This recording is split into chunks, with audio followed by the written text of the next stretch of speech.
Hi, everybody, and welcome to this week's edition of Straight Talk, sponsored by Inglis and Darley. I'm Brent O'Brien, and joining me as usual is Tim Rowe. Today, Racing Victoria fails to check its vets.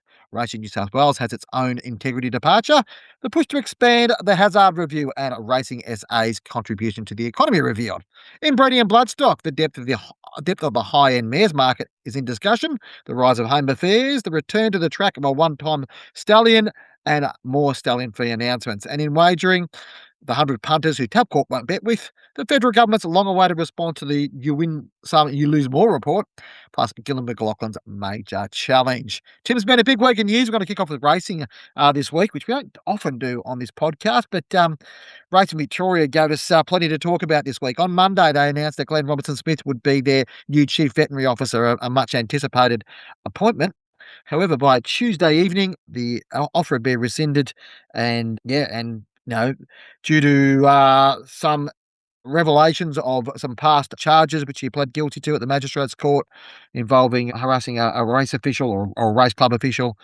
It was a messy sort of moment all round for Racing Victoria, wasn't it? Yeah. Credit to the other media. They held that up to. It was a good story or a good get from them, I should say. Look, it is, as you say, it's messy. I'm not taking sides one or the other. From what I can ascertain and speaking to people, Glenn Robertson-Smith is a very, very well-respected veterinarian. So in terms of his credentials to do the job, or the veterinary side of it, I don't think that can be questioned by many people. It's just that the question is whether those charges or the guilty plea and was disclosed or to Racing Victoria. And think someone would have known it, given it was the way racing rumours work or industry people. It's unfortunate if they'd attacked that before the announcement that they were going to appoint him, and they came up with a strategy and said, we know this happened.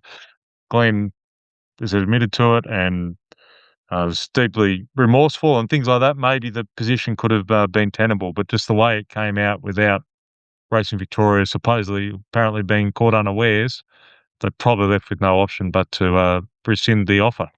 Yeah, I think this is probably not a judgment on, whether Glenn Robertson-Smith was suitable for the role. Clearly his experience gave him that or whatever else. But I think it points to some severe, some major question marks at Racing Victoria that they'll need to answer. And Aaron Morrison sort of promised to do an in-depth investigation internally. Jamie Steer, the head of integrity, is under the cosh a fair bit on this, Tim, in terms of his decision-making, where things sat. Morrison was said to be angry and very upset about the revelations of the previous charges that only came to his attention on Tuesday. They were contacted by obviously a member of the media, but also other people as well. I'm informed that there were several people that sort of raised this as a possible issue. It wouldn't have taken much of a Google search to work through this. Look, everyone, I guess, makes mistakes in processes and whatever else, but there'll be a bit of a deep dive into this and an investigation. And from my perspective, and I put this in an article yesterday, Tim, that I wrote, they can't be doing the investigation themselves. This investigation can't be led by Aaron Morrison. It's got to be some external aspects of it. We're talking about the integrity department, Tim, and we're talking about a role that, the previous holder of that role left in very unhappy, acrimonious circumstances. Dr. Grace Forbes obviously went on personal leave in June last year, was pursuing a bullying complaint in the Fair Work Commission against Aaron Morrison and Jamie Steer and another executive during that period. That was resolved out of court eventually before, I guess, most of it got sort of exposed in the public eye. But, if that happens in a job, you want the next appointment, especially in such a key appointment, to get that right. And the challenge is now who they get to do the role now. Is there consideration given to Dr. Stephanie Chapman, who was installed in the deputy role to be working with Glenn Robertson-Smith? How do you work through that? There's a whole bunch of questions that come out of this, and it's not a good look for Racing Victoria, and it's something that I'm sure Aaron Morrison will be keen to ensure never happens again. While we're on integrity, Tim, there was also news out of which you covered this week. Racing New South Wales, Michael Cleaver has tendered his resignation as the operations manager of integrity at Racing New South Wales. Doesn't appear to be quite as much, a play of this decision from what you had a chat with Michael earlier this week, and he's basically, for personal reasons, decided to step back and take up or move away overseas by the sound of things. Yeah, I'm sure, some people would love there to be a smoking gun or something. It's clearly not the case. Michael, an ex-New South Wales police prosecutor, been in the role for nearly 2 years. His partner moving to Norway, and he's following along, and that's personally perfectly fine and understandable. So there's, yeah, nothing untoward there at all. He's just moving on with, yeah, for family reasons, and most in New South Wales have to look for a replacement. It's a pretty sort of crucial role there, and along with Daniel Hadley and different things like that. So, yeah, nothing certainly in comparison to what happened with Victoria. There's nothing, yeah, untoward there. That's for sure. Yeah, I think probably what the interesting thing about it though, Tim, is these roles are important. But if you were a person working in the integrity space or even the veterinary space, given the politics involved in racing and the difficulty of those jobs, and I think, Michael Cleaver said in your story, it's been a very interesting couple of years in terms of just dealing with the nature of the everyday nature of dealing with integrity and racing. You know, is racing too hot for some of these people to sort of come into those roles? I mean, would you put your hand up to step into that space? And, does racing have a bit of an image problem from a corporate point of view of people sort of wanting to further their careers? I think there's probably a couple of questions around that. Certainly the Racing Victoria instance, but also the scrutiny put on integrity people throughout the industry. It's a difficult industry because of the nature of the way it sits legally, Tim. But I kind of feel like if I was in a senior executive in the integrity space, I probably would think twice about stepping into the racing space. Yeah, yeah, well, yeah, absolutely. I've sort of I didn't frame the question quite like that, but Michael admitted, can be a challenging position with the various personalities, but he also saw that as one of the positives to the role is the variety of people, the challenges, the pressure, I guess. He did come from the police force, so a lot of challenges there as well. So I think, as I said, Cole called him having heard that he'd resigned or was leaving, and yeah, he was very honest and fair and spoke well. Yeah, happy to pick up the phone, which is probably not what we can say for some of his colleagues at the moment. Yeah, we'll leave that one alone for now, Tim. The push to expand the Hazzard review is sort of gathering pace. That's obviously the review into the Thoroughbred Racing Act in New South Wales. The review itself, or the terms of Brad Hazzard's sort of engagement, have been extended to June 30th. A petition was put to State Parliament last week by Shadow Racing Minister Dave Lasell on behalf of Brian Nutt, who we know quite well and is head of the Racing Reform Group. Tim, under the terms of that petition, that they want basically a petition to expand the review to include the funding of racing and also the role and the relationship between government and racing New South Wales. Under that petition, the way that it works, I think it was 784 signatures from memory. David Harris, the racing minister, has to respond to that petition. I mean, he can say, yeah, thanks, but no thanks. But by June 9, he has to respond to it. So, be interested to see what comes out of that. I guess some of the political pressure around this one has been sort of building for a while. And yeah, that the outcome of that Hazard review are very keenly awaited, aren't they, Tim? Yeah, it's interesting. It's been sort of extended. So talking to different people, that seems like Brad Hazard's been very thorough and hearing all sides and speaking to all different people. So you'd hope that it's very fair report that he hands down, and recommendations that are well thought out for the betterment of the industry, whichever way he sees fit to shape it. Yeah, it'd be interesting to see what comes out of that. A story also this week on South Australia's. Obviously, they've had their racing carnival just complete their Goodwood run last week. A report's come out saying the South Australian racing industry across all three codes contributes $730 million to the state's economy and supported more than 5,000 jobs, with new figures underlying the growing regional and community importance of racing. Jobs supported by racing, 5,041 full-time equivalent roles across the state. Engagement levels also rose significantly, with 16,314 people involved in racing industry as employees. Look, these reports that come out, they are industry commissions, so there's a little bit of, context sort of regarded around that. But they constantly show that racing has a significant contribution to the economy of these states and various places. And it's hard to deny. I know people will say, oh, of course, racing's going to represent its best interest, but who else has got to do that? And they are commissioned by independent people. It's an interesting one, team, and I think it's a valuable exercise in sort of putting a number on where racing is, even just to see where that goes forward. If it goes back or forward or where things are, because there's not enough, we talked about this a bit on this podcast before, but the clear data nationally across racing, there's not enough clear data in order to, best argue its case about its value to the society. It's an argument that the industry, I think, needs to keep prosecuting to the governments with change of governments and div- just yes, it's a gambling industry, and we'll get to the wagering reform soon, but it's very important that it's beyond that, that it does supply jobs or provide jobs, certainly in regional areas as well as metro, but a lot of, regional areas in South Australia's case, Gawlers up at Angaston and Murray Bridge and things like that, sort of outside Mount Adelaide Gambier, as well. Port Augusta, Yes. all those places, Yeah. yeah. Yeah. So it's quite, I think it's one that they have to keep putting in front of the government, and Tassie certainly got those arguments from Western Australia at the moment to get across. Just quick one to matters on the track on Saturday. We've got the Doomba 10,000. We've obviously got it's the first Group 1 of the Brisbane or Queensland Carnival, Tim, which is it's obviously a big time for them up there, the Brisbane Racing Club. A couple of emergencies have got into their Doomba 10,000, and could be I was just having a look through it, could be quite significant from a point of view with the two horses that got into the race have been Beedman, who's a 3-year-old colt by Stitzel, and Napoleonic, who's a 3-year-old colt by Wooten Bassett. Both the owners will be keen to see strong results. If they're those horses which are well on the market, were favourite, were to win that race, then it pretty much stamps their value as stallions moving forward, doesn't it, Tim? Well, certainly Beedman, a son of Sitzel, and already owned by Newgate and China Horse Club, that sort of well-known partnership. He's he's always been a highly talented horse all the way through.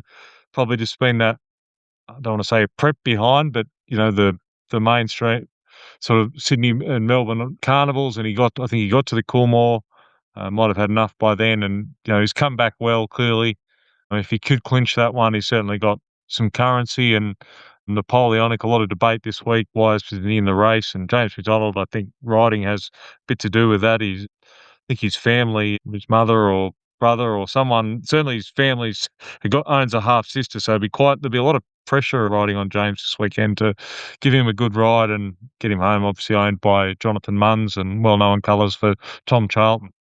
Yeah, and obviously the favourite of that race will be Jimmy Star, who's, probably hasn't had a win this campaign, hasn't had a win since the TF4. He's obviously, had a very good spring, but probably hasn't quite come back the way you would hope in the autumn. But good opportunity for him here, and a couple of other interesting horses in the race. Well, Reserve Bank, who's still an entire, who may find his way to start at some pace or some stage already being a Group 1 winner.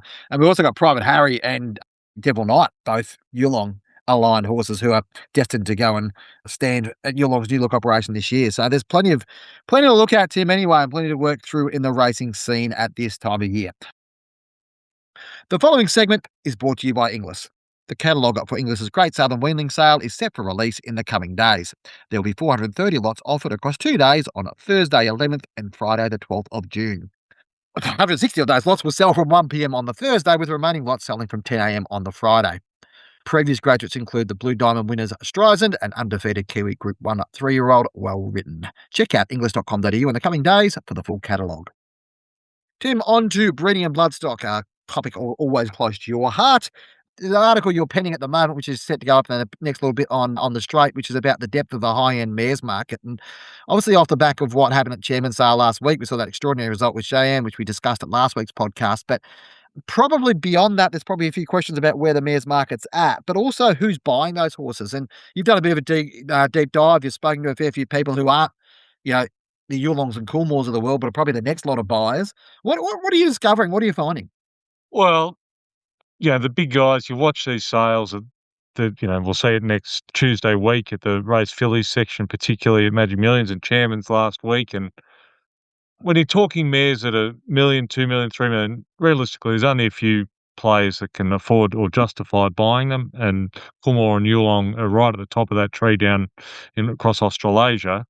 And so sometimes you can think there's just no opportunity for anyone else to buy a nice mare, particularly for the way the yearling market's going, where the top end is where the money's at. You can get very well paid if you can A, have the pedigree, and B, the confirmation of a nice yearling to get well paid. But having done the stats since 2019, yes, Coolmore and Yulong, of course, have dominated, but they've still bought fewer than half or less than half the mares that have made $1 million or more. And I'm not saying, if you broke it down to the top 3 lots of each sale over that period, I'm sure it's Yulong and Coolmore pretty much almost exclusively. But there's still options out there, and I spoke to Bruce Neal of Crestfield, who's bought Pippi for 1.6 a few years ago. Unfortunately, lost it, but he's still in the game and plenty of options. And he even said he outbid Yulong for a half sister Imperatriz a year or two ago. So there is options out there. Yes,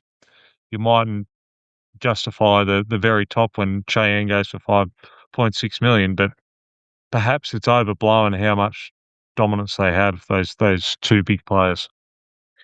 Tim, sort of based off the back of that and talking about Cheyenne, I mean, we obviously saw her result last week, which was stunning. I mean, two questions for you.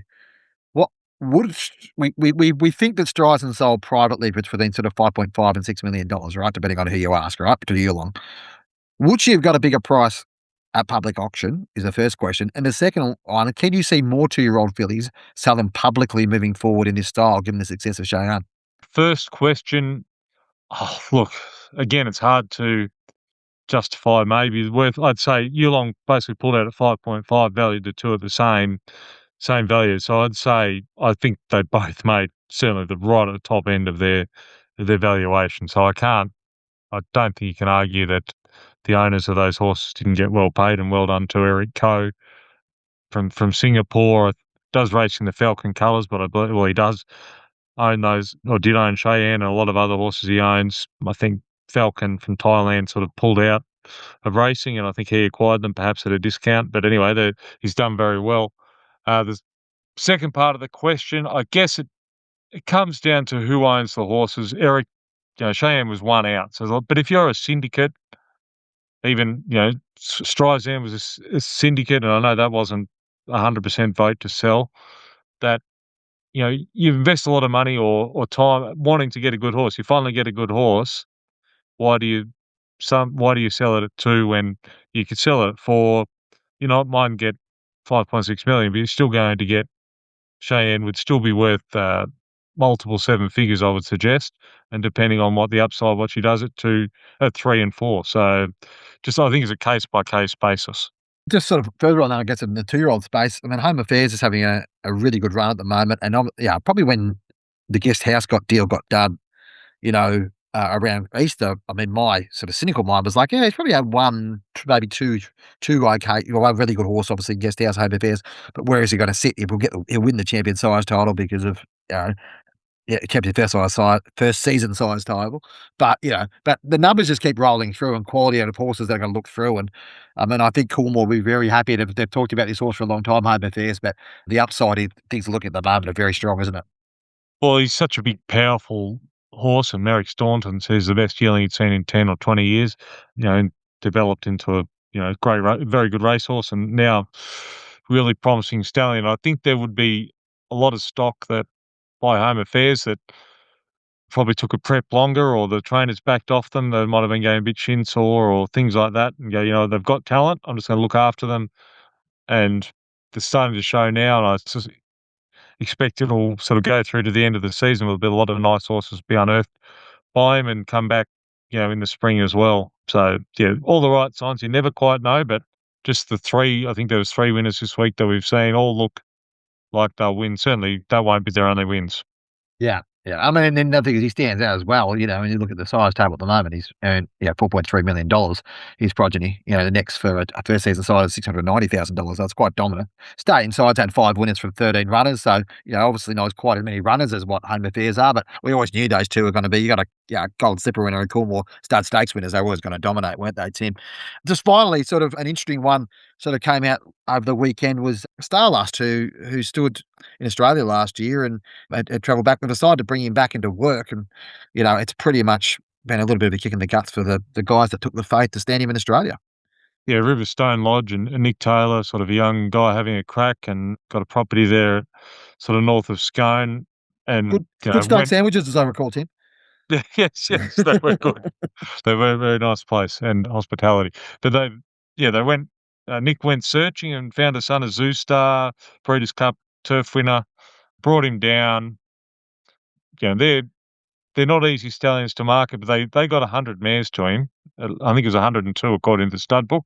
I would say that's a very good effort.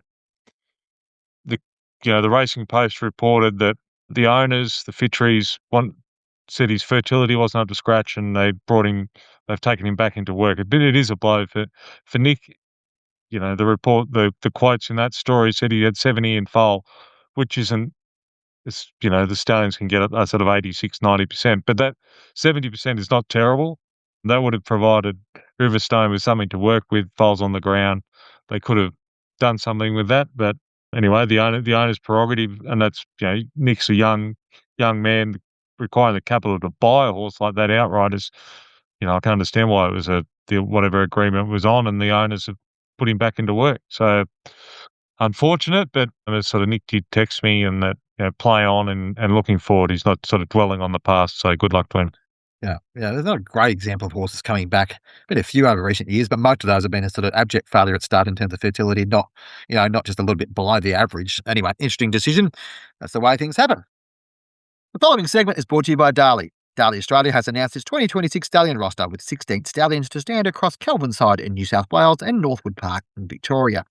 Collectively, they have amassed 43 Group 1 wins, 81 Group wins, 12 champion titles, and 8 race or track records. Two darn hot headlines the star-studded roster, and alongside of him is sensational Animo, whose first yearlings set the sales rings alight this year. Former champion European sprinter Harry Angel continues his rise up the stallion ranks. Victoria welcomes the return of Dubai's highest-rated son in Gayath.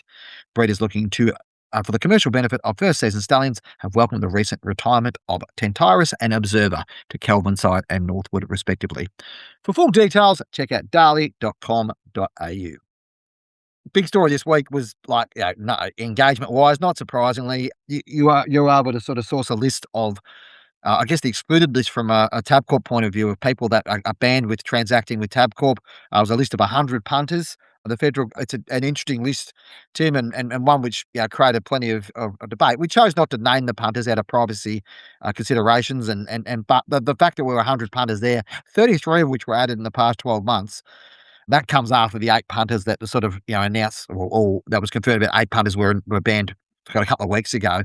It does give you a bit of context of sort of, I guess, how broad some of I guess where Tabcorp sits and how it's pursued, this policy of allowing people to bet.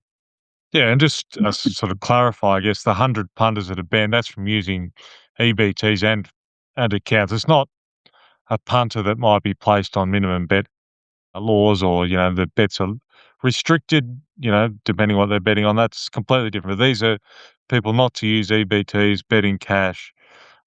And, some of them on that list are, convicted criminals.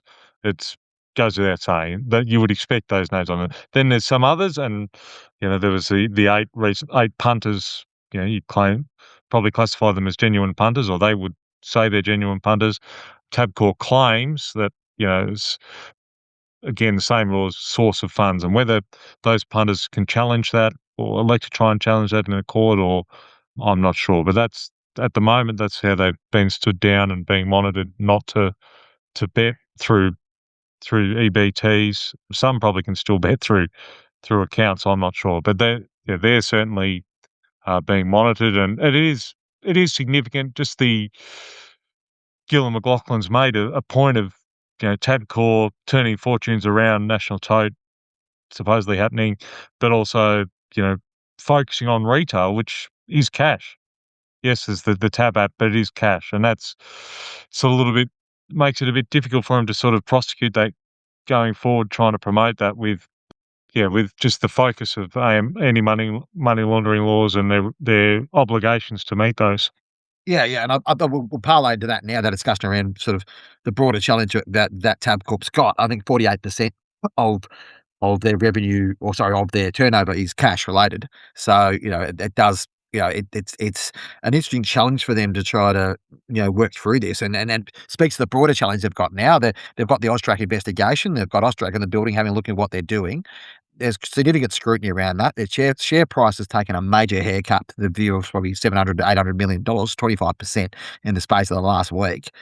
It's a big challenge for Gillon McLaughlin. He's a big man. He's probably up for the challenge. Well, he probably will, because of the upside will be significant. But this is the first major hiccup since he took charge in sort of August 2024, as it was now. Yeah, it's a tough game, and it looks like it'll be a relatively long journey to work out. What do you prioritize now? If you have to prioritize compliance, then how do you pursue a lot of those other issues? What happens with things like, live betting's a little bit different than live and venue stuff, but what happens with the national tote?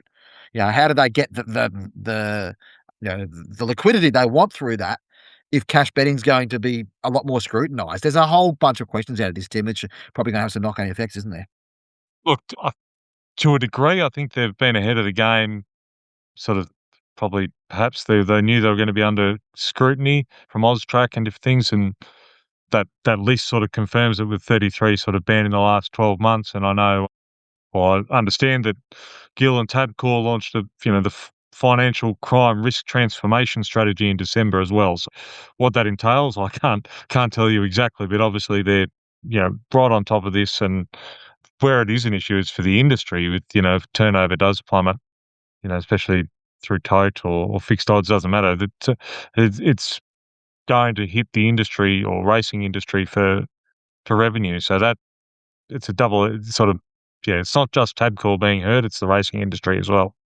Yeah, and I think, like, we sort of move on to the next topic around that, which is the federal government releasing their long-awaited response to the "You Win Some, You Lose More" report this week, which goes some a little bit more, I guess, meat around the bones of what we heard about a month or so ago around about the gambling advertising legislation changes and what that's going to look like. And the probably number one thing out of this, Tim, and this is not speaking from self-interest whatsoever, but from racing industry's sake, it is particularly been carved out that racing-related sites or racing-related media products won't be subject to these bans. So that's an interesting point of view, and we've got that confirmed now. It's the first time the government actually put that on paper. But there will be knock-ons with this as well in terms of turnover. I mean, sports betting is the greatest growing product. Racing is diminishing with all bookmakers. So again, from a Tabcorp point of view, from a sports bet point of view, from an Entain point of view, we know about their challenges with Austrac. There's a whole bunch of concerns here about what the impact will be. Now, I think it was about $60 million a year they were estimating. The government estimated they'll have a knock on turnover, or sorry, on revenue for the broader bookmaking industry. Again, another thing that they'll sort of have to soak up. The industry somewhere will have a knock on because of point of consumption tax, which are derived both of sport and racing.